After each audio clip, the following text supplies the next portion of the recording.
मैं आज एक कसाई की दुकान पर बैठा हुआ था। वहाँ एक सफेद पोश नौजवान मुंह पर दाढ़ी, सर पर टोपी, आंखों पर चश्मा लगाए दुकान में दाखिल हुआ। दुकान पर बहुत रश था। कहने लगा, भाई 2 किलो गोश्त देना, 2 किलो गोश्त देना की आवाजें दुकान में गूंज रही थीं। जैसे ही ये शख्स दुकान में दाखिल हुआ, कसाई सबको छोड़कर उसकी तरफ मुतवज्जा हुआ। कहने लगा, जी बोलें भाई साहब। वो शख्स बोला कि आधा किलो गोश्त दे दें। कसाई ने जल्दी से साफ सुथरा गोश्त का टुकड़ा निकाला और उसकी बूटियां बनाकर उसको दे दी। जैसे ही उस शख्स ने पैसे देने के लिए हाथ बढ़ाया तो कसाई ने पैसे लेने से इनकार कर दिया। इस पर नौजवान बोला कि नादर भाई, आप हमेशा ऐसे ही करते हैं। कसाई सुनकर मुस्कुरा दिया और वो नौजवान भी दुकान से निकल गया। अब लोग गिले शिकवे करने लगे कि हम कब से खड़े हैं, इसको चर्बी चढ़ी है। दुकान पर काफी रश था। मेरा तजस्सुस बढ़ा। गाहक निपटा कर जैसे ही कसाई फारिग हुआ तो मैंने कहा कि 2 किलो गोश्त देना। फिर मैंने पूछा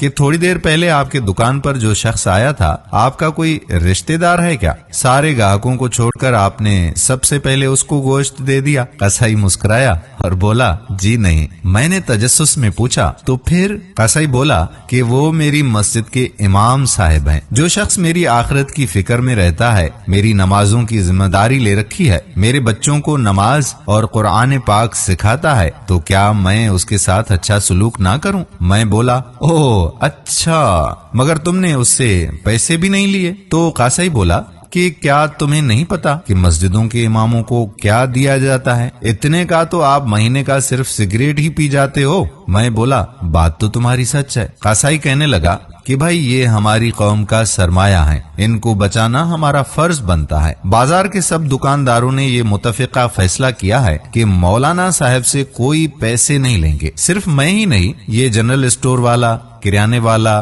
दूध वाला, दर्जी, ये नाई और वो डॉक्टर, कोई भी इनसे पैसे नहीं लेता यहाँ। भाई इतना तो हम कर ही सकते हैं ना इनके लिए। और फिर मुस्कुरा कर बोला कि भाई आधा किलो गोश्त के बदले जन्नत कोई घाटे का सौदा तो नहीं है, ये लें आपका गोश्त। वो शापर मेरी तरफ बढ़ाते हुए बोला। मैंने उसको पैसे अदा किए और कहा कि भाई पर मैं तो जॉब करता हूँ, काश मैं भी आप लोगों की तरह इन मौलवी साहब की कोई मदद कर सकता। कसाई ने कहा, बहुत आसान है। मौलाना साहब ने वो सामने वाली दुकान पर साइकिल बनने के लिए दे दी है, आप चुपके से उसका बिल अदा कर दें और दुकानदार से कहें कि मौलाना साहब से पैसे ना ले। मैं खामोशी से दुकान से बाहर आ गया और बहुत खुश था, क्योंकि उस कसाई से आज मदद करने का नया तरीका जो सीखा था मैंने। और फिर मैं उस साइकिल वाले की दुकान पर गया और उस साइकिल वाले को कुछ पैसे अदा करके अपने घर को निकल गया। दोस्तों, याद रहे कि इन उल्मा में हमारी तरह कुछ कमियां भी हो सकती हैं, मगर ये हमारे दीन के मुहाफिज हैं। जिस तरह 1400 साल पहले हमारे प्यारे नबी सल्लल्लाहु अलैहि वसल्लम ने